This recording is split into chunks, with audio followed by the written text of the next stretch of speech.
Welcome to Crush This, a Monster Truck podcast. This is Dan Chiche. Gosh, Brad will be on here in a little bit. Want to thank everyone from High Octane Coffee and J Concepts. Go check out Joey. Just got done with his show over in Waco, Texas. Shout out to Joey there, and what he has done too, and he's getting ready for his Outlaw Monster Truck Drags in a few. J Concepts, once again, thank you for what they have done. Fred and Jason, follow their stories right now, especially Fred. The legendary Bigfoot 4 is getting rebuilt. Go take a look at that.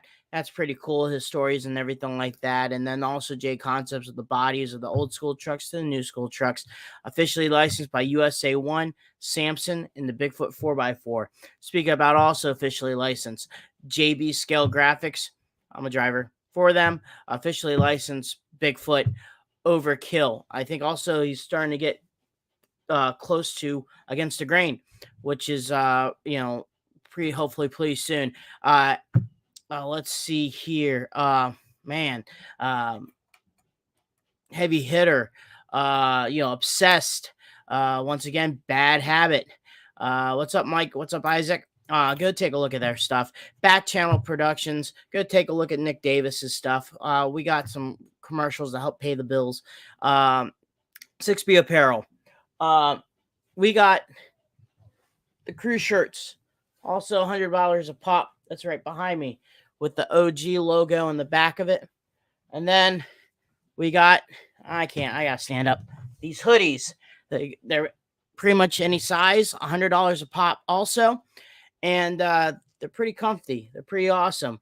Brad flipped me off. So it's all good. And, it's pretty good, stretchy, tight. We already got a few people already buying it. So they'll give some shout outs and stuff like that. Go take a look at 6B Apparel. Justin Stories, his comic books on Amazon.com, making tracks. Facebook, message him, $10 a pop. Man, it's pretty awesome. I mean, I took it to a elementary school, read it to them. They loved it. Hall Brothers Racing. Go check out the team. They're right now on the Monster Jam Central Tour. They helped me out big time with the decals that we're doing right now. We're about to get the ball rolling here pretty soon, the next couple weeks, months actually, to do dealerships and stuff like that. I think our first one's in the beginning of May in Colby, Wisconsin. So that's gonna be exciting. But yeah, we're doing our Monster Jam schedule. We're gonna be in Raleigh, North Carolina, Saturday and Sunday. And so we'll go ahead and we'll get that ball rolling. And then the next week, we're going to be at Rosemont, Illinois for 5 shows.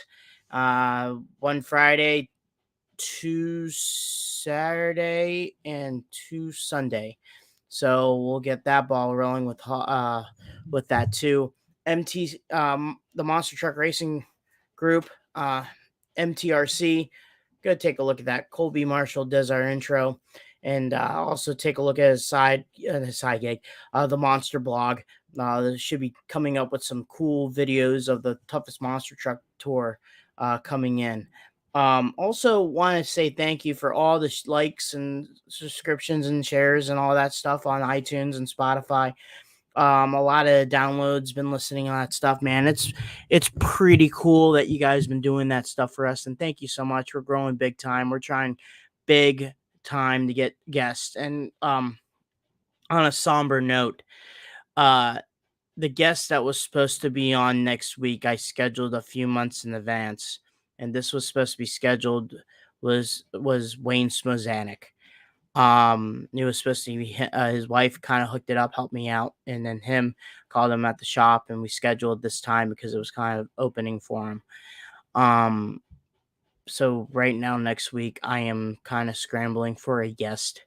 It kind of hits the core, knowing that we could have had someone on there, but sometimes it's what the Lord does, he calling him to do it. So I'll go from there. So if anyone can help me out, much obliged. That'd be awesome. But uh, prior to us playing some commercials before the intro, we're gonna do another moment of silence for Wayne Smozak, the owner and was the driver of Tropical Thunder. had the nightlife truck for a beginning, had that infamous wreck in Bloomsburg, and then drove some no prep race cars in Florida, from Jupiter, Florida. So very popular in the Penda days, and we lost two big names in the monster truck industry, and well, we'll do it from there. But guys, we'll get the ball rolling with Brad Shippert against the grain, and let's do that. All right. I think I just go. Do I? I guess.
This isn't your typical motorsports podcast. You're listening to Crush This, a monster truck podcast presented by High Octane Coffee and J Concepts. A show where we take you inside the minds of your favorite drivers, past and present, of the monster truck industry. And now, your hosts, Brad Shaw and Dan Chichagash. Buckle in. The show starts now. And welcome everybody to a brand new episode of Crush This. My name is Brad Shaw. Dan did obviously the intro there. I just want to also Wayne Smozat, that kind of hit me hard. Losing John Moore last week, and now we lost Wayne. Two staples of the Penda series, and growing up watching that series was my favorite, and I always loved the Tropical Thunder truck. So Wayne, you will be missed. He also drove Pouncer, I believe, for Alan Pizzo a little bit in the 2010s. So that was lose it. We're not even 3 months into 2020, and we're losing a lot of people that we're always fans of. So we'll get a guest for next week and keep on going on. But today with us, we got a guy that I've actually gotten to know pretty well the last couple months. Done some design work for him. He's been on the podcast before. Driver and owner of Against the Grain, Brad Shippert. Brad, how's it going, man?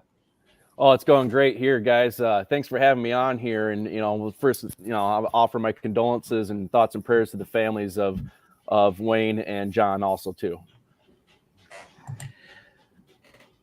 So, I'll go with my first question. I'm trying this new idea, guys. So, hold on there, hold your horses, stuff like that. We'll go from there. But, Brad, what a crazy time we had in the last couple years, especially for you, man. We're going to start off the ball rolling with this situation, and let's talk about your scenario. So, we've had a lot of bad news and tragedy in the monster truck industry in the last year or two. We could throw Scott Hartsock into this conversation also too, but my story is a little bit different. So the last time some of you may seen me was Back Channel Productions did a special on the DuQuoin 2020 show that was in late February of 2020. So that's probably the last time a lot of you seen me out in public and doing an actual competition race.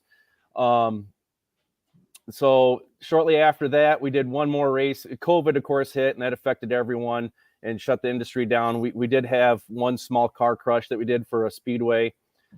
since that DuQuoin show. But come fast forward, I guess, or rewind to July 25th of 2020.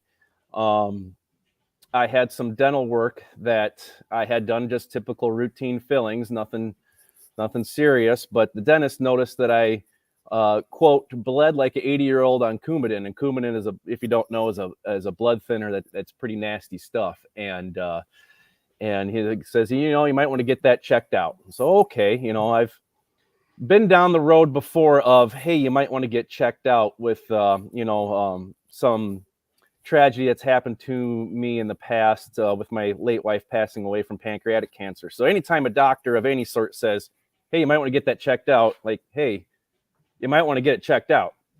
So we go get it checked out, and on a scale of like 5 to 15 of what your white blood cell count should be, I was at 265. And wow. but yes, so before I could, that immediately, when the test results came back, a phone call came to me, says, you need to get to a specialty care facility immediately. We would provide you an ambulance, but the ambulance service wouldn't run as far as I needed to go to get care down in Peoria, Illinois. So I drove immediately to Peoria, Illinois, got down there, and my white blood cell count was 300,000. And so they had to make a decision of whether or not to fly me to Chicago to UIC to either get my blood filtered out or I receive a blood transfusion. Luckily, received a blood transfusion, saved my life. I would not have made the flight to Chicago.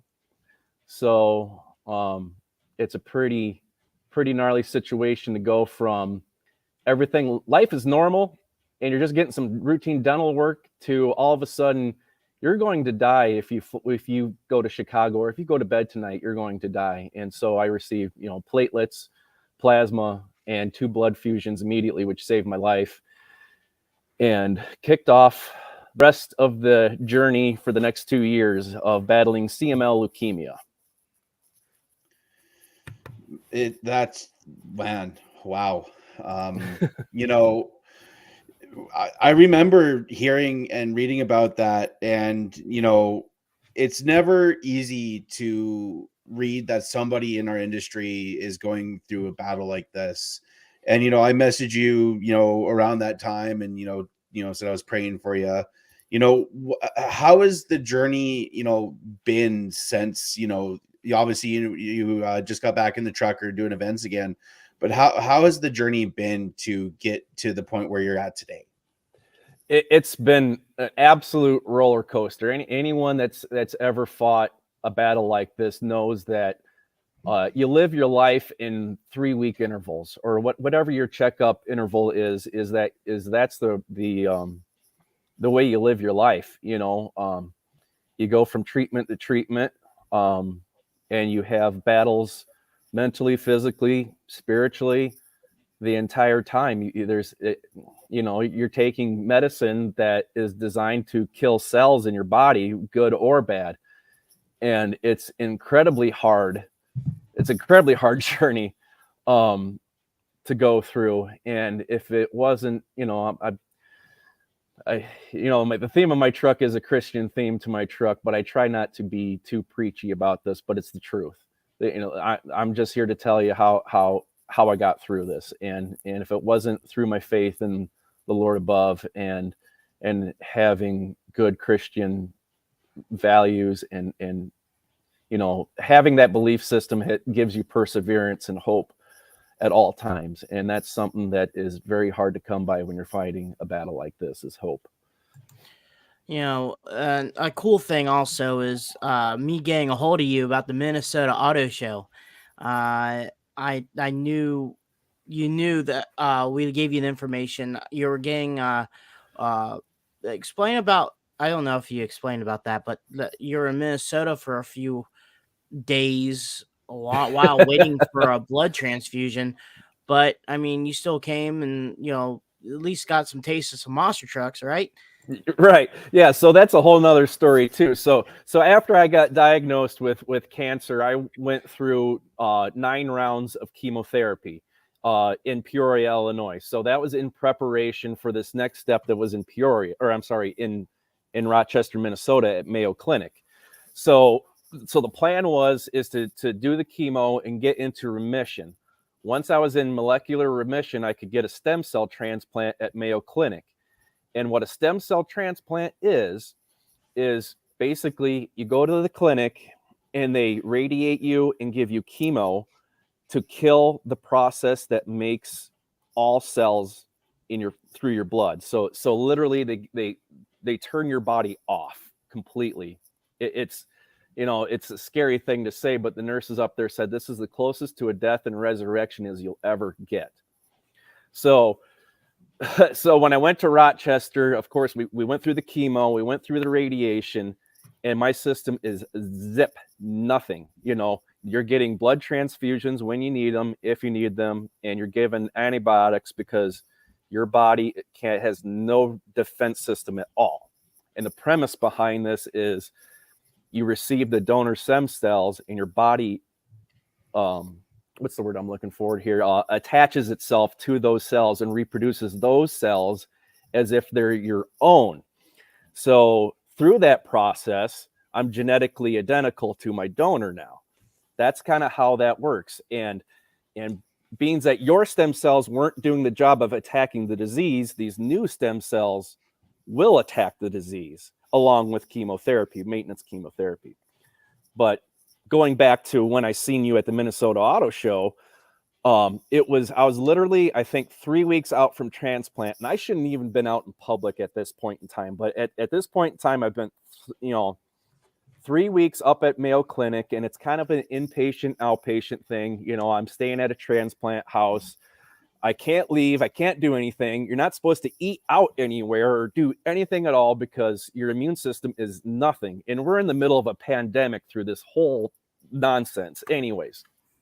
So I find out that Hall Brothers are doing a display and Car Crush and stuff at the Minnesota Auto Show. So I'm like, I have to go up and see someone in the industry. I'm losing my mind up here. It's been 3 weeks since I've done anything or talk to anybody or anything. So I go up there and I see Cheech and Tim and Curtis was up there and Mike and all you guys are up there.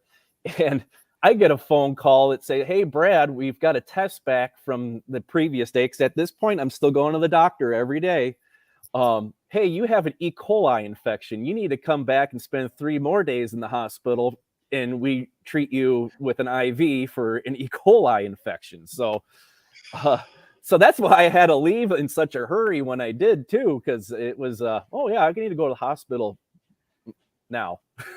Again. Oh man, that's brutal. And the one thing you were mentioning with your faith, I think that's one thing that I absolutely respect and what makes me a fan of you is you're not afraid of your faith. You have it on your truck.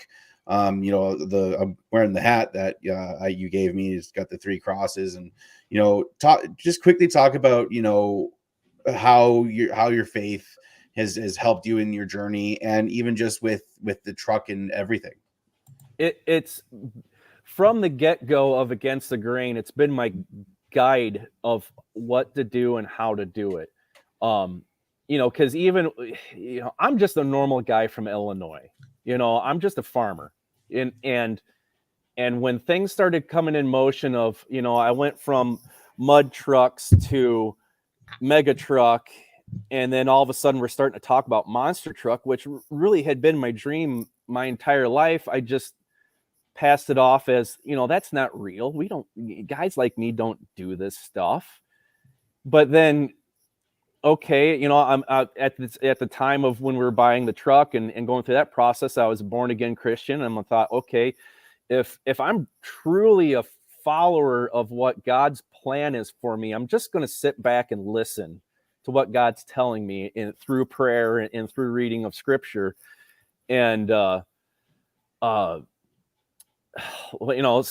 then things starts happening, and it's not of my power. It's this is God's plan for my life. And so not saying that becoming a Christian is going to give you monster trucks or give you cancer or anything like that. It's this is God's plan for my life, and I got to accept it, the good and the bad, all in the same time. So having the faith and knowing where to turn to for guidance and hope and where is this taking me, Lord? Like, it's absolutely 100% necessary, really. I mean, I'm not trying to be too pushy with my beliefs or anything, but like, man, like, I just, there's no other way. It's just, it's guided me. It's led me. It's calmed me down when I'm, it's been my bridge over troubled water, you could say. Anytime with all these emotions that you go through treatment and everything, it's the guiding light. Jesus and God opens doors and he closes doors for you, and it's your job to navigate through that. So yeah, faith has been everything. So I'm new at this production thing. I got a little trigger happy on the clicking here. But with the name Against the Grain, and also with you want to keep the balance, because you don't want to, like you said, you don't want to put too much don't want people to be that way, which I think people have the freedom to do whatever they want to do. You have scripture all along the truck. Were you looking for a topic with these, or these are your favorite verses that helped you through life? So yeah, they're kind of my life verses of what it was important to me and what where I was at, and I've kind of been finding this out too, is it's been there the verses that were relevant in my life at that point in time in my life. Because at the time, the one verse is Ephesians 5:14, which talks about, wake up, sleeper, and let the light of Christ shine on you. That's the way I felt, was that I was asleep all the years that I was I would say fan of Jesus and a follower instead of a follower of Jesus. I was just asleep. And then once I woke up from that, life completely changed. If you ever really want your life to be exciting and new, become a believer and follow God's word, man, because you don't know where you're going. Like, it is a trip, And my tailgate is a kind of a mural to my late wife. And then I also felt like I needed to throw something in there for someone who might be a new believer or is just kind of curious of what's all of that? What's that all about? So I put a verse from Romans in that was pretty self-explanatory. If God is for us, who can be against us? And left it be an open-ended question, because I want people to just look at this truck and go, well, here we are. What's that thing all about? What are all these all about? What's that verse about? We don't have to hit people over the head or throw the holy hand grenade out at people. We're just answering questions of, why is that there? And so that's been kind of my methodology behind the whole truck. So you mentioned earlier, and it's well known that you've done some mega trucks, some mud trucks, and now you're with the monster. Talk about how you got into off-roading and the culture behind it. Being from the area that you're in, and we've talked to Colton and Richie Kaiser and some other people around the Indiana, Illinois area, which is I feel like a hotbed for monster trucks, obviously with the Hall brothers and all that. Did you go to any of the jamborees growing up? Like, how did you get interested in 4x4 and off-roading? The funny thing with the jamborees, it was always something I wanted to attend but never could.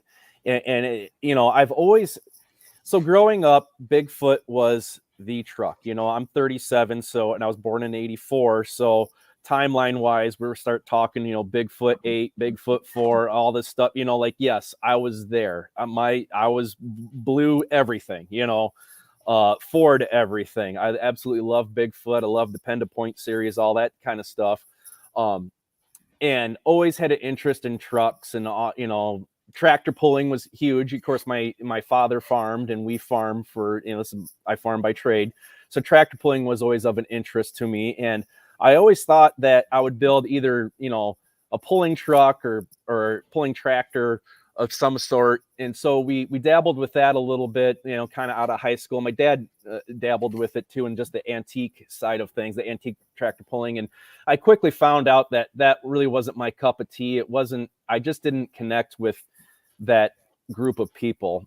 And so, you know, one thing led to another, and I get into high school age, and I kind of lose track of this monster truck dream. You know, I always wanted to pursue just that career path into motorsports in general, but I didn't know how or where or anything. But I was experiencing success in FFA in agriculture, and so I decided, you know, okay, I'm going to pursue my career in agriculture, and this truck stuff and motorsport stuff is just going to be a side hobby. So that's kind of where it went into derby cars for a little bit, and then I had an old '88 Ford Bronco too that we put Jeep axles underneath of it, and we thought we really had something, you know, to go out there and whip up on all those Jeeps, and we did, and it was fun. But then, you know, things led to another, and of course I kind of came into the mega truck craze when it was first coming out, you know, with Trucks Gone Wild. Watched all the Trucks Gone Wild videos. I mean, it was on repeat, you know, in my bachelor pad at home, you know, when I got through college was Trucks Gone Wild, and we're going to build a mega truck, and we're going to go partying and all this stuff, and drinking and all this stuff.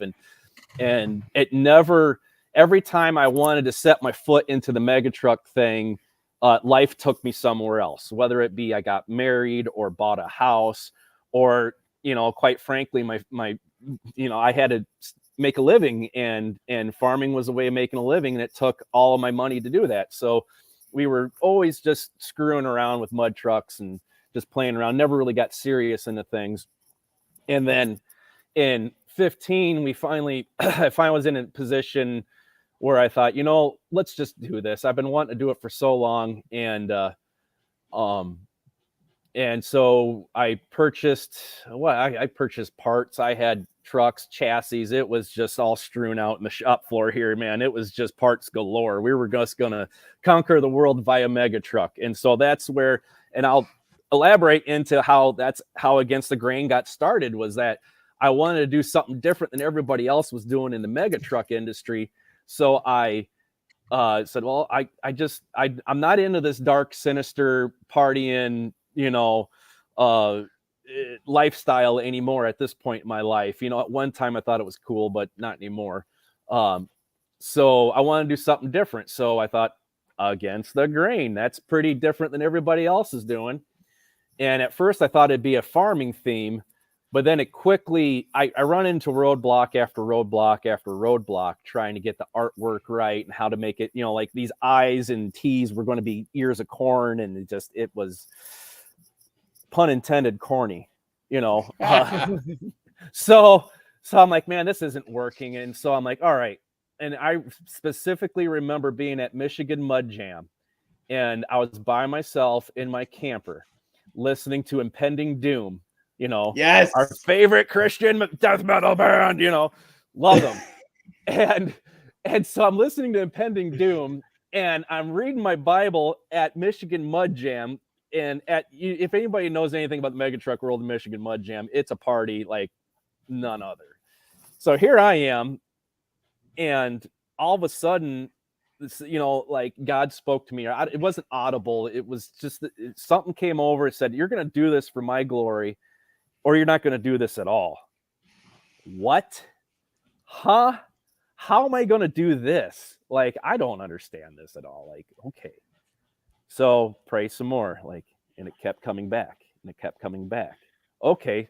So now I'm taking baby steps in this direction, and things just started progressing. And that's one thing leads to another, which leads to another, which leads to phone calls, and leads to me going down to Doug Nolke's shop down in Union, Missouri. And we look at a truck, and I go, holy crap, this is exactly what we've been praying for, you know, because I had stipulations behind this too, you know. If this is going to be it, it's got to be the perfect truck and the perfect scenario and all this stuff. And lo and behold, it just falls in my lap. So, yeah. So let's move. Well, I just hit high voice. You just went through puberty there, Cheech. Yeah, I know, right? Just hey, what's going on? So let's go to now the transition of monster trucks from Mega Mud trucks to monster trucks. How did you get connected with Doug Nolte, and how did you get your hands on the original or the first his first truck, Big Dog? So specifically what happened there was I first did a charity show in Southern Indiana for an organization that helps kids with cancer with the mega truck, and rubbed shoulders with like Roger Gallagher, Richie Kaiser, them guys. And they kind of put the bug in my ear a little bit of how, hey, you're pretty good at this. You got a good head on your shoulders. You should get in one of these trucks and, really have some fun. Okay, smarty pants, get me in touch with the right people. Maybe I'll think about it. Ha ha. Didn't think it was going to happen. So in the meantime, I had become friends with Paul Monroe, who is the safety coordinator for the MTRA. And he is friends with Denver Eckner Camp. And Denver was putting on the show in Quincy. This would have been 2015, I believe. 15 or 16. Had to have been 16. Putting on the show in Quincy, and he wanted some sort of sideshow. So he had some rock bouncers lined up, and he wanted to have a mega truck and, one that was safe. And, I kind of had the idea in my head that my truck would be what you would consider an MTRA certified mega truck, if there was such a thing. I was going to go through all these safety guidelines and act accordingly. However, in the process, we ripped the motor out. I had nothing but problems with this mega truck. We had steering problems, brake problems. And then after that show that we did for the charity, we ripped the motor out. We wiped the cam out. So we had motor problems. So that prevented me from doing the show for Denver. But in the meantime, it was either Paul or Denver were the ones that got me in touch with Doug. And when I went down to just watch the show in Quincy, was the first time, and this would have been my second monster truck show that I've been to as an adult, and probably, third ever, honestly. As a kid, we didn't go to monster truck shows. We didn't go do a whole lot of different things besides tractor pulling at the local county fair, right? So this is my third show ever watching monster trucks in person. I go and I meet Doug and I hang out in the pit area and kind of, get a feel for it. Like, is this something that I want to do? Can I do it? I've got 3 kids. Well, I had 2 kids at the time, but I've got, 3 littles now. And is it something I can do with all that? So we met Doug, and he had Tailgater there. He didn't have Big Dog there, but we kind of met each other and said, okay, we set up a time for in a couple of weeks or whatever. We had a family vacation that was happening in St. Louis, and I figured, well, I'll just stop on down to Union and check it out, and Doug and I, spoke on the phone. We talked a little bit of money, and I'm like, well, this is something that I think I can do. We're like, honestly, I can't believe this is materializing, but okay. So we show up in St. Louis. We have our family vacation, and it goes great. And we take our family and we go down to Doug's place, and we go look at the camper and the truck, and you can see the hauler in the background. That's that big yellow thing over here. And it's, typical Doug Nolte. This thing is immaculate. There's not a speck of dust in the camper, on the camper, around the camper, or the truck, or anything. This thing is clean. And I'm like, man, if I'm ever going to get into the sport, I can't turn this down, so one thing led to another. And here a couple weeks later, a couple months later, actually, it was late November. I rented a car, drove to St. Louis, and drove the hauler and everything back with me, and ended up with Big Dog. What better piece to get for your first truck than one of Doug Nolte's trucks? And you mentioned, he kept his trucks clean, immaculate. Was there anything you had to do to the truck after you got it? Did you have to change anything? No, this truck was he actually took this to Vinyl Images to get wrapped for me. We had already figured out that I'm going to use Vinyl Images. That's who Doug used for his artwork on certain things and stuff, and who Foot uses, I believe, from time to time. And I'm like, well, I'll just, can you get it wrapped for me? Oh, sure, I could take it there. So I literally brought this thing home, and we powder coated the shocks and the shock hoops. Other than that, this thing was 100% race ready. and we went out, started doing shows the next summer. I did have to do some maintenance to it shortly thereafter, after I wrecked the truck, but that was from my own wrongdoing, and it was nothing that Doug Nolte did by any means. So with time goes on, you have the truck itself. What did you notice that you had to start upgrading to it? Well, we're still in the process of this too. I mean, this truck races very well. It's still one of the remaining trucks that's still using the air shock, the air spring with a single shock. So the truck is soft. It races well. It transfers weight well.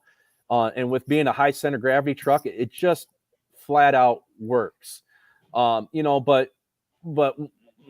from my own doing, we pulled a couple Heims apart at the one show that we wrecked the truck at, and we screwed up the cradle a little bit. So we added some plating to the one side to double up the plate on the upper forelink. But otherwise, this truck is a stock Clark truck. We're running stock claws in the front, stock kingpins, stock spindles, stock everything. I mean, there's no sense in really changing the truck a whole lot because it's worked for so long. It's worked for 20 years. Why go changing a whole lot of stuff? But we did kind of go through a phase of breaking kingpins. And some of the knuckles are starting to wear out and egg out pretty bad. So we do have to, address a kingpin issue. We broke a hub at one of our shows. So we've got some hub supports. We've got the knuckle supports to put on, and in the process of doing that, we got to change out the wheel containment. This has got an older style, like similar to what Hall's ran for many years, wheel containment system on there that works very well. But with using longer hub studs, it's not going to allow things to jive right. Cause you change one thing on a monster truck, you change 5 things. So, we're going to change the wheel containment to a Patrick style. We're going, just ordered some new kingpins for the truck, and in the process of all this, adding weight to the truck, we're probably going to have to end up with doing something with spindles and upgrading those too. So we're in the process of doing that kind of stuff as money kind of in shows kind of comes in, but as far as any upgrades otherwise that the truck needs, it's a perfectly running driving truck, and we'll upgrade as maintenance issues kind of come up, or if we decide to go to bigger shows, bigger arenas and stuff, maybe we'll step the shocks up a little bit, but I don't see that happening in the near future. So with your experience driving mega trucks and mud trucks, how much was an adjustment to climb into the seat of the monster truck? And how was your first time, hitting a jump or crushing cars? And was it everything you kind of expected it to be? Yeah. So I think as equal preparation as doing mud trucks and mega trucks is to being a good monster truck driver and being a good mechanic, it's equally as important to be a good heavy equipment operator. And the reason why I say this is that the closest thing to driving this monster truck with a 4-wheel steer would be driving a 4-wheel drive articulated tractor at 30 mile an hour through the field. That would be the closest thing that I could come with, or an articulated loader, whatever. But it's the driving the mud trucks and understanding 4-link and suspension geometry that really gives you that knee-jerk, and also operating equipment too, that gives you that knee-jerk reaction of when you're in a truck and you want it to take an attitude of what do I need to do to make it take that attitude, or to transfer weight, or how do I get this truck to set up to a jump? How do I preload the suspension, or how do I, even if you're fixing this thing, say you break a 4-link bar off or a tab off, how do I flex this truck out to where I can get it to jimmy itself around and get that 4-link bar put back into place, or that 1-inch bolt back into, you know what I mean? Like the experiences of operating equipment and screwing around with mud trucks just gives you that innate knee-jerk reaction that you need to operate one of these successfully, I think. So let's once again, oh my god, I'm going fast. So excited. Let's go to you got let's talk about the story of you getting back in the seat. What got you the okay? What got you the clearance? And what got you to be like, okay, let's do this? So basically, a little timeline on recent happenings to the point where you're at now, where you raced last week in, well, 2 weeks ago. No, last 2 week. weeks Well, ago. yeah, 2 weeks ago Yeah. at Madison, Wisconsin. So what happened there is so after my transplant, I had a brief relapse, and the cancer did come back for a month, maybe at the most. But we were able to get started back on chemotherapy. Get started back on the chemotherapy pill that I'm on every other day. But then also my body started accepting and engrafting the donor cells at 100%. Like, this is my new genes, this is my new DNA, right? So those two things started killing the disease, and so I got back into remission around July or August of last year. So, and this is different than any kind of chemo that you could ever imagine. I would compare chemo where you have your ups and your downs. You have 3 days of chemo and then you crash, and it takes you 3 days to climb back up. It takes months to get your system back jiving right, whether it be your stomach or your strength. I mean, this thing zapped me to nothing, and I lost 30 pounds of muscle mass. Sorry, I had to swipe the cat away. I got shop cat in here. She's getting nosy. Anyways, so there's a process you have to go through. You have to be in remission, and then you also have to be your platelets have to be back up to normal, because heaven forbid anything happen in the truck. You don't want a brain bleed. You don't want anything to start leaking on you. So my blood levels had to come back into a normal range on all fronts. So, and you don't know when that's going to happen. Luckily in my situation, I was, at least 2 weeks ahead, 2 weeks to 3 weeks ahead through the entire process of recovery. So I'm recovered very well.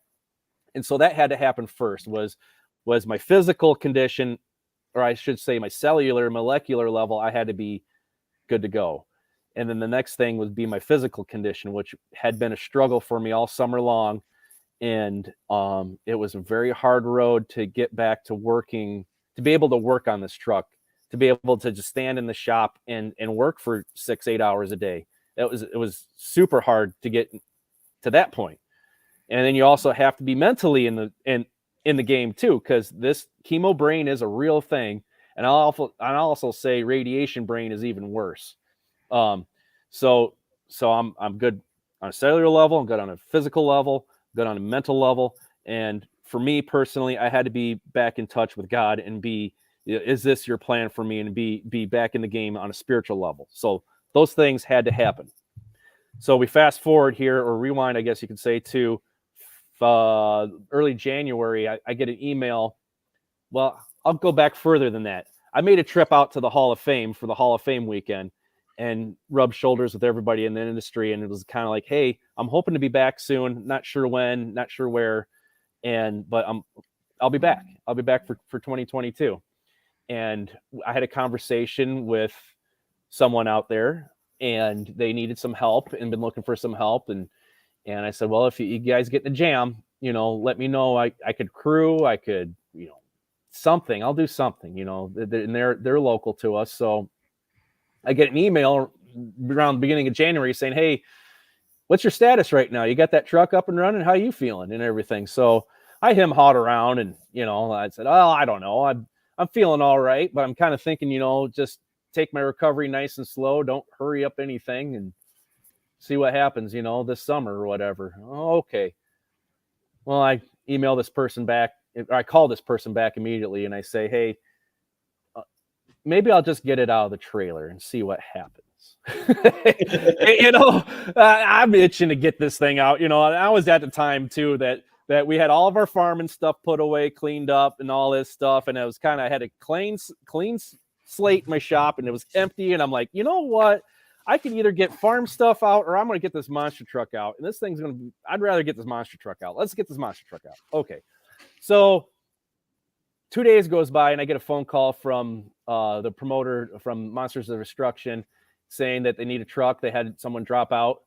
And I'm like, man, like I just got this truck out of the trailer. I said, we'll give it a whale of an effort. I'm feeling good, feeling froggy. Let's see what happens. So I got to give, Lee at Monsters of Destruction all the credit for, reaching out to me. And I thank that organization for giving me the chance and believing in me to get me back up there. So yeah, it's just super thankful to be back at it again and to have that show. So you mentioned a band that both you and me are a fan of, and I want to talk a little bit about music because that's something that you and me have bonded over. Good old Impending Doom. Now, for people that don't know who Impending Doom is, so if you think about Christian music, you're thinking, like old school, praise to the Lord, like all that. Impending Doom is not like that. Impending Doom is as extreme as you can get. And I wear some of my Impending Doom merch on the show. And I think that's how you messaged me about that or something. And that's how we connected. What's your favorite Impending Doom song? It'll take me just a sec. I got to look it up here. There's 2 of them.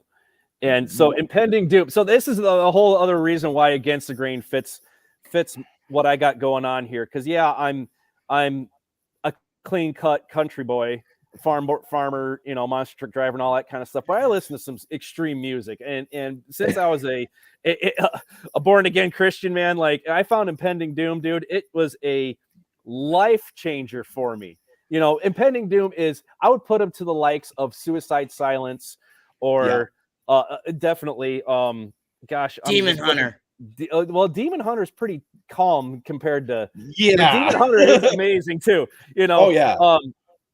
So in War of Ages is amazing. Yeah, I just absolutely love. So let's go to Impending Doom on my phone here because I'm terrible. This is also part of my chemo brain. All right, so There Will Be Violence on the There Will Be Violence album. It's Love Has Risen. It's instrumental, and I absolutely love that song. And if we were to pick one that had some lyrics and content to it here, from the Death Will Reign album, I believe it is My Blood. That's a good one. I absolutely love that. I made my wife cry when she read the lyrics to My Blood. my 2 probably have to be Murderer off of Baptized in Filth. And probably what's the album? It's More Than Conquerors. So I think that's off of the Serpent Servant album. So those are 2 of my favorites. And yeah, War of Ages, another killer Christian metal band. And Demon Hunter is good. Like Demon Hunter is kind of more really good. It feels like, so I would have been in high school, like of the years of like you're Disturbed and Stained and that kind of like, Rammstein, you could throw in there too, like electronic influence metal, I guess you want to call it maybe. Yeah. Demon Hunter kind of fits that bill too in a Christian way. They're their own thing too, but I also got to throw something out for Living Sacrifice too. Living Sacrifice is absolutely the OG of Christian metal, man. Another band, Becoming the Archetype. They do a killer cover of How Great Thou Art. And I've looked in the chat here, Scott Dudley with some Striper. Yes. I love me some Striper. What was that? There was like another band of that age that was like completely Metallica redo in Christian. Shoot, I better not even say it. Deliverance or something. I don't know. I can't. Maybe remember. I don't know, but yeah. But yeah, so that's another part of the Against the Grain part. I don't fit the mold that some people put me in for this farm kid from Illinois, and I don't, you listen to country? No, I don't listen to country music. Maybe a little bit. I listen to Southern Culture on the Skids. That's about as country as I get. That's more Southern than anything else, or rockabilly, man, but golly, I could just imagine you tiring your truck up and there's just blast beats and death growls coming out of the trailer. People are like, who is this guy? So when I did this charity show, the first show I did with my mega truck, and like Roger Gauger and Richie Kaiser and them guys are down there, I had my little radio with me and I start blaring some of that stuff. And I'm like, Yeah, maybe I ought to tame it down just a little bit for these guys over here. Man, yeah, I need to get into that stuff because I mean, as far as I can go is I know was Demon Hunter, and then Skillet and Red, kind of Oh that yeah, type of or Thunder 1,000 foot clutch. I yeah, think is the 1,000 foot name of crutch. it. Yep, that's some Yeah, OG stuff. and stuff like that. So that's probably as going I can go. Maybe that you, way, but you know, I gotta listen to some of that it's stuff. just like anything else. It's an acquired taste, like Yeah. you just Yeah. kind of gotta get into it a little bit, and it's also kind of been my way of my own way of you don't have to be a church person to be quote unquote church person to be Christian, there's a podcast that I listen to. I'm just gonna plug them real quick because they've been a heck of an inspiration for me. Is Live with Ryan Reese. His Yes. thing that is an amazing podcast for anyone who is shares the same interest we do in musically, and also maybe with pop culture, but Brian Head Welch from Korn is actually involved with that organization and stuff too. But that is a way that I kind of get some of my inspiration, I guess you could say. Yeah, that's still pretty cool, and going forward on that. And so, the way I was going into the Massa, Wisconsin show was getting behind the wheel of the truck, kind of like riding a bicycle. Yeah, actually, I was more nervous about this show than I was for my first show ever. My first monster truck show ever. My first monster truck show was kind of a hometown show, but there really wasn't a whole lot of monster truck people there. But so I was able to there was more mega truck guys there and stuff. But we like I don't know, like the first time I hit stuff in a monster truck was just like game on, and it was the same thing all over again. Was that I was so nervous going into the show. The pit party starts, and my favorite part of the whole show is the pit party because I love interacting with the kids. I think that this is the whole reason we do what we do is to put smiles on kids' faces and make them forget about whatever problems they have in their life for a couple hours. Anyways, ranting / raving.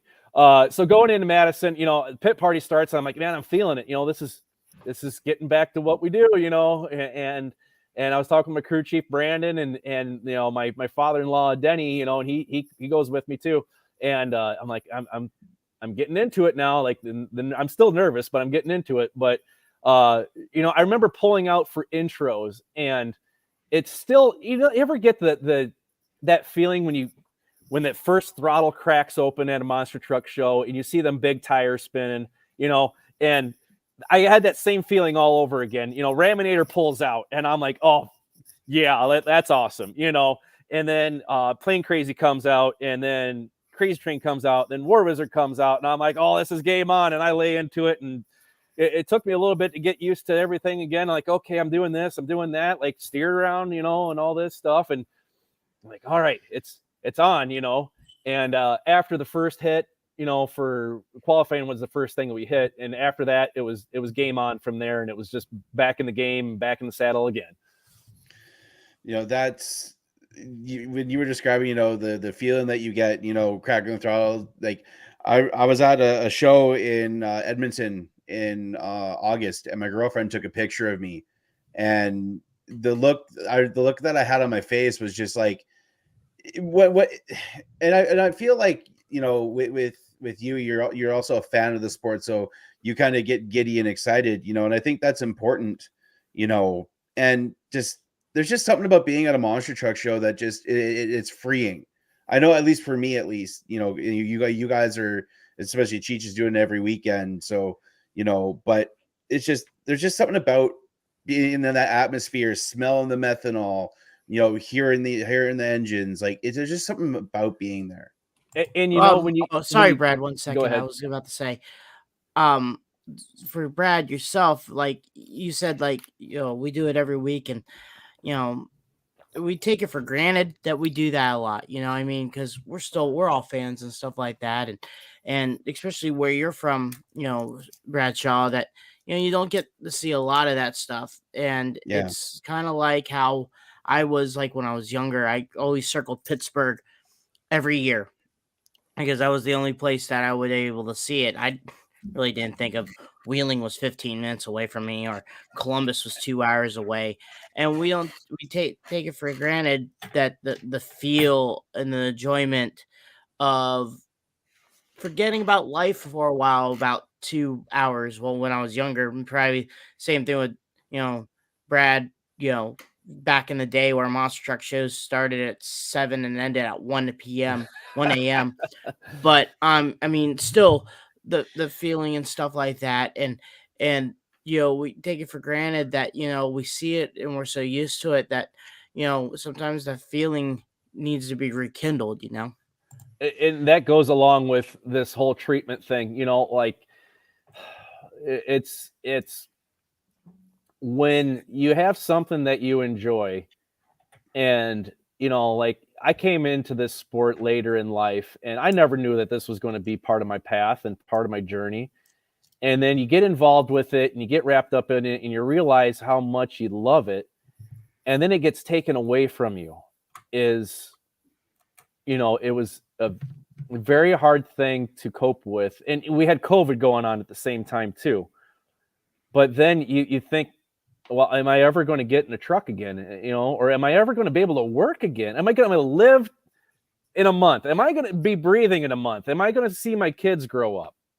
That's the kind of stuff that I went through, but getting back in that truck, you don't know what this sport means to you until it gets taken away from you. And then to have the opportunity to come back and be able to share this story, it still blows my mind. I still don't know if I'm telling it the right way or not, to get back in this truck and to make kids, for example, my 3-year-old niece has a brain tumor she's fighting right now.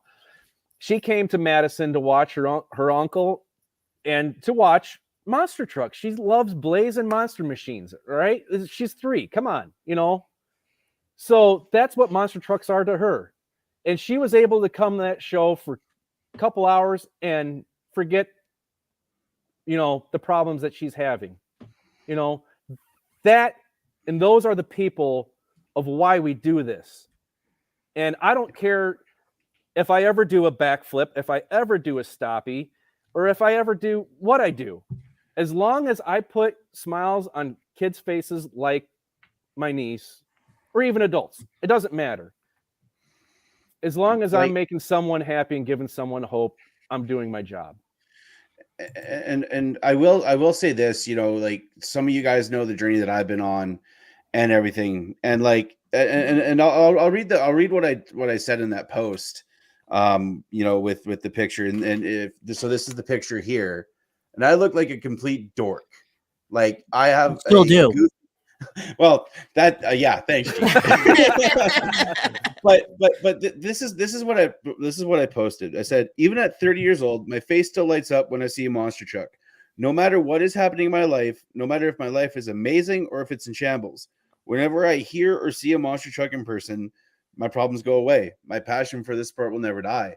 And that's exactly the same thing. And even getting to work events, like I remember, what made me fall in love with working events. I was doing a show an hour away from where I live in Dawson Creek, British Columbia, and I was helping out with the ride truck with Bill Payne's team. And, seeing the kids go up and down the stairs in the ride truck, helping them off and everything, it reminded me of when I was their age, and, absolutely obsessed with the sport, even though I'm obsessed with the sport still to this day. But it was like, I put myself in their shoes, and it just brought a smile to my face. Like, man, seeing these young kids get excited for this, exactly how I was, like, it's worth it. Yeah, it's just, I remember being that 5-year-old kid and being enamored with everything Bigfoot, and there's kids these days have so many ways they're being pulled. You got to do this, you got to do that. Watch out for the internet. The internet's a scary place. Oh my gosh, I have children of my own. I know how scary that could be. They're being tugged and pulled at every direction. And you know what? They need a role model. They need someone to look up to. They need something that's going to give them enjoyment. This is healthy, like just give kids a chance to dream right now, because the world is so serious and so evil right now. Let the kids dream about something fun. Monster trucks are fun. We take it for serious, but they're a lot of fun, and I don't know, man, that's what I'm here for, is just to let people have some fun and watch something cool, forget about their problems for a while. I have to say, monster trucks are one of the only sports that I know that can entertain a 3-year-old to all the way to 83-year-old. Yep. And one person told me you can have an NHRA car on display, you can have a NASCAR on display, but right next to it, if you have a monster truck on display, people will gravitate to a monster truck before the other two. They'll see the other two, but the big tires and everything like that, it just gravitates. And one thing, I'm gonna flip this around here, but I thought this was pretty cool. Mike Hedman is on, and he mentioned he admits he teared up when they announced you, Brad, in intros. When you're standing on that tire and they're announcing and giving people information on the scenario and the situation that you were in, what were you feeling inside? Because I got a feeling inside you were just very emotional. It was something that I had to prepare myself for. And quite honestly, here's the funny thing with that too. When I was sick, I watched a lot of monster truck videos.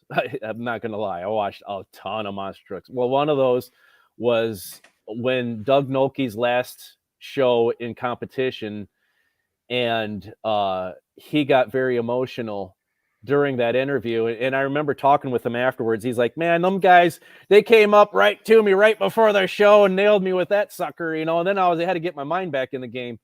So I that stuck with me. And so I had to prepare myself for that. And it went through my mind for, I don't know how many nights, just getting amped up for that specific happening. And I still had to hold it.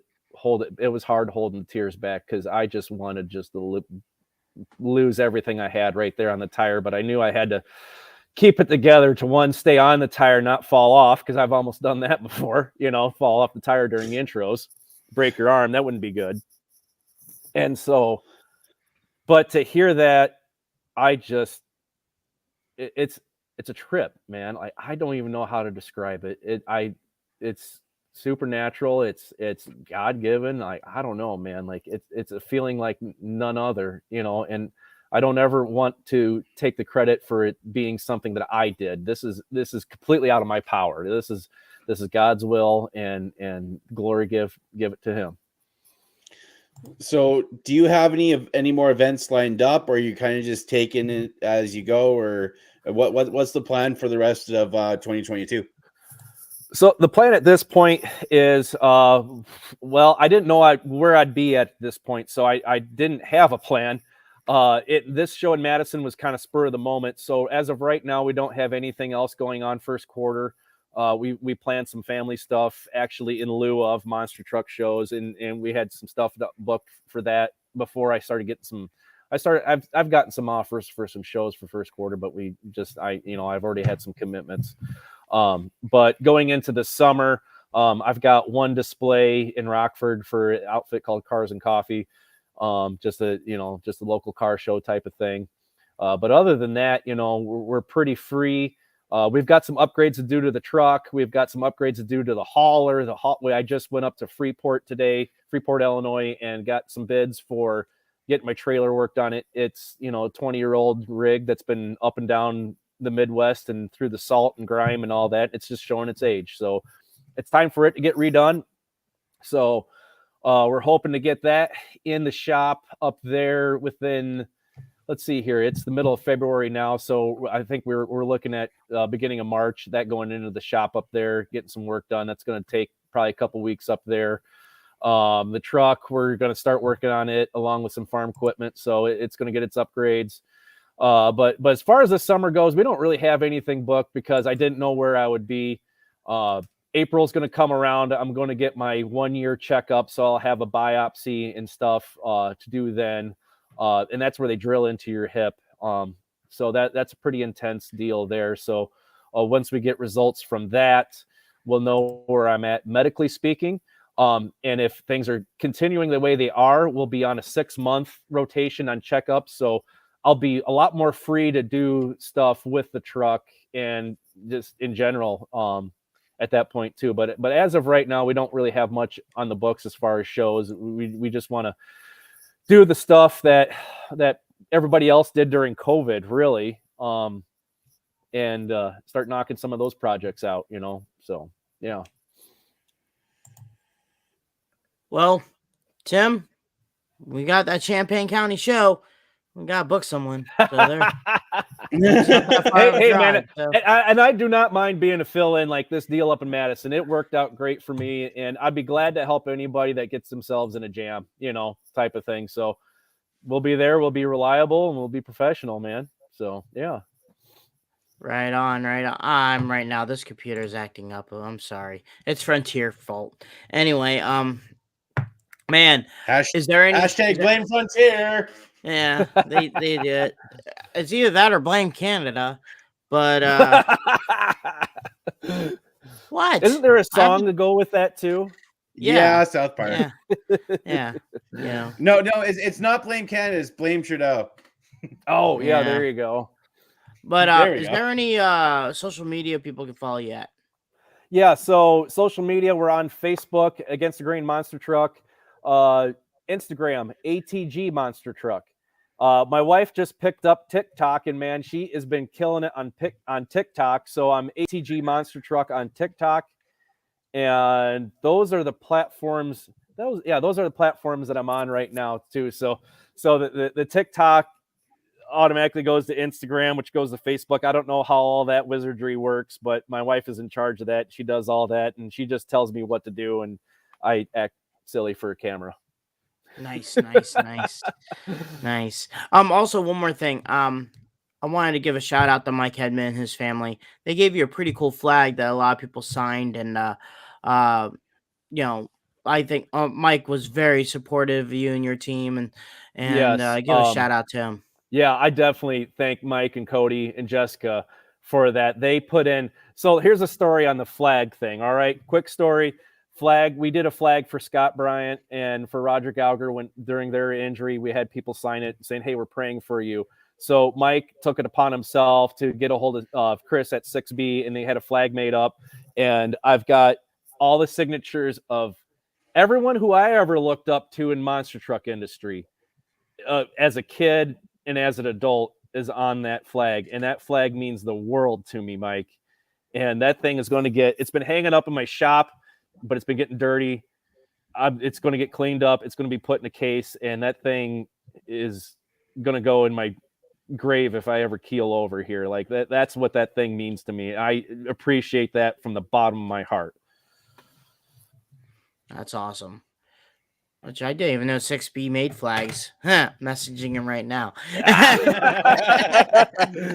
we need to get a Crush This flag on the back of that truck there. I'll run it, man. Flags and monster trucks are just like peas and carrots. Peanut butter and jelly. Yeah, you betcha, man. Yeah. How about you, Brad? Any social media? Well, unfortunately, this last weekend, my Instagram got hacked and scammed, so I have a new Instagram. You're time out. Is it actually you saying hey to me? Because So here's the thing. I got hacked, and I tried to get my account back, and they're like, they basically blackmailed me to try to get my account back, and are using that's not me at all. So do not fall for what the BS that they're posting. Okay, that is not me. They scam me. I have all the proof of screenshots and everything. I'm trying to get my account back, but for now, I am at the only Monster Truck Canucker. Okay, so that's my Instagram. TikTok, I forget what I am on there. I posted a few videos. Follow me on Facebook and check out Bradley Shaw Designs. Still doing some stuff. I've been able to work with Brad a little bit here and there, which has been awesome. And what about yourself, You do a terrific job. Thank You you. Thank follow you. me, Dan Agosh, on Facebook and Instagram. I'm also on Snapchat. I think Dan Agosh 10. My RC following, Agosh RC on Facebook and on Instagram. I don't have a TikTok. I think I forgot to get on the bus. I'm not gonna do it. So I'm on also and follow sometimes what I do on Trigger King. And outside of that, Crush This. We're on Facebook and on Instagram. Go check us out. Also on YouTube, which if you're watching YouTube, we're on YouTube and Facebook. So outside of that, there's a bunch of social media that you guys can follow us at. So, but outside of that, Also, Brad, thank you for being on. And one more thing, Bradshaw. yeah, go follow Nitroholics podcast. I'm recording the first episode this week. Unfortunately, my co-host Dalton will not be able to make it. He is traveling to an event this weekend, but Pomona starts this weekend, so going to be previewing that and all the off-season, silly season stuff. So keep an eye out for that. It's going to be audio only, no video. So just doing it old school. And again, guys, thank you for all the love and support you guys give us. The 5-star likes on Apple Podcasts and Spotify, and the subscriptions to our YouTube channel. It means a lot to us. And we kind of have some. Cheech has been talking to me. We kind of have some stuff in the pipeline, which is really exciting. So we will know more about that soon, hopefully, as more things get kind of confirmed. So just want to give you guys an update on that as well. Word, yeah, and once again, $100 for these hoodies from 6B. They're expensive because they're made to order. I don't have a box full of them. Normally what we do is you contact me or Brad, and then we will send you get the money over to 6B. They produce it, make it, and send it to you. So that's the same thing with the crew shirts. With these decals, I get them locally. And stuff like that. So now I just messaged him about flags. There could be a flag. So we're gonna try to do that. But I gotta send you some decals so you can put that on the sponsor panel or wherever you want to put that stuff that represent our podcast, because there's always a few trucks going around. So yeah, definitely. And I appreciate you guys having me on here, and with our previous interview too. You guys do a lot for the sport, I feel, and I really do, as a fan of the sport too, enjoy what you guys do here.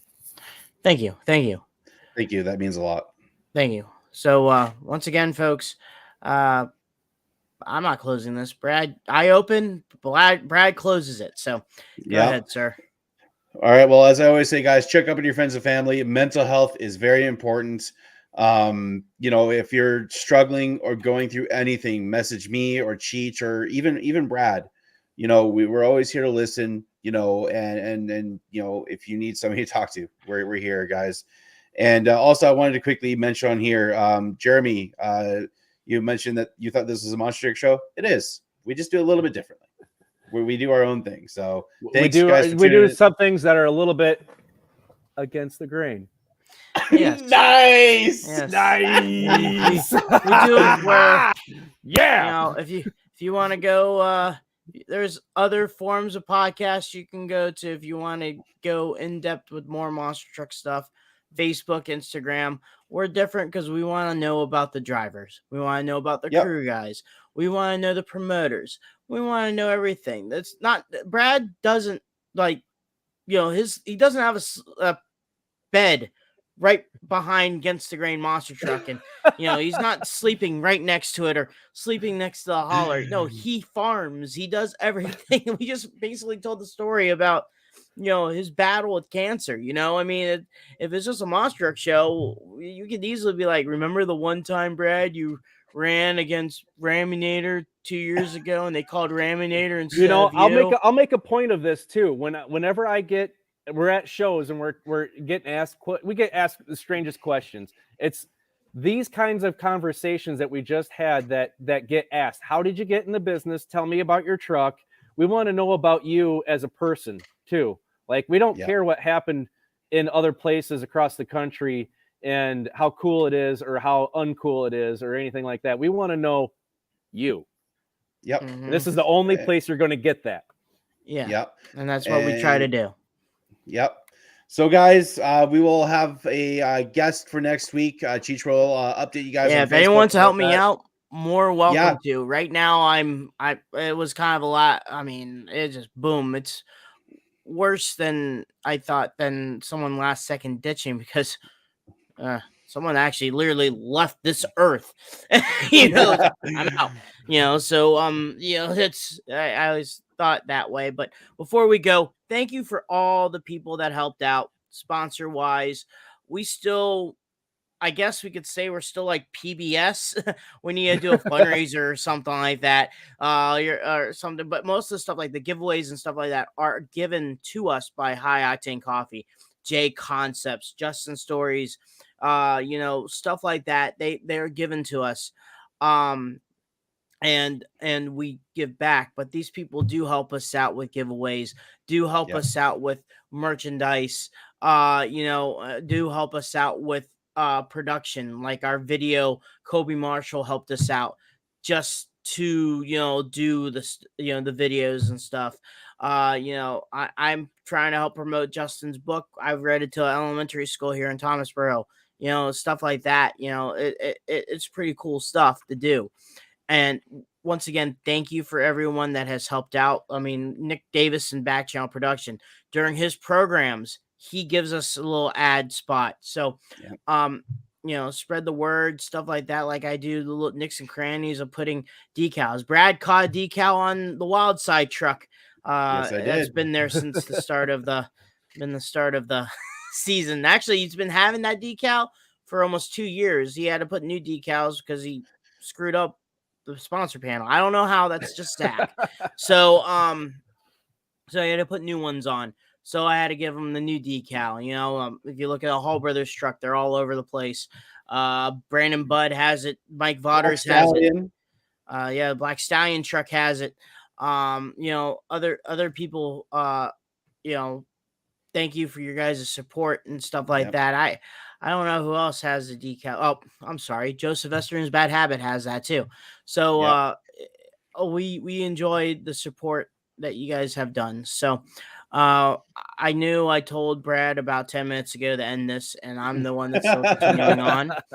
So Brad, now I am ready to let go, and you're ready to close the door.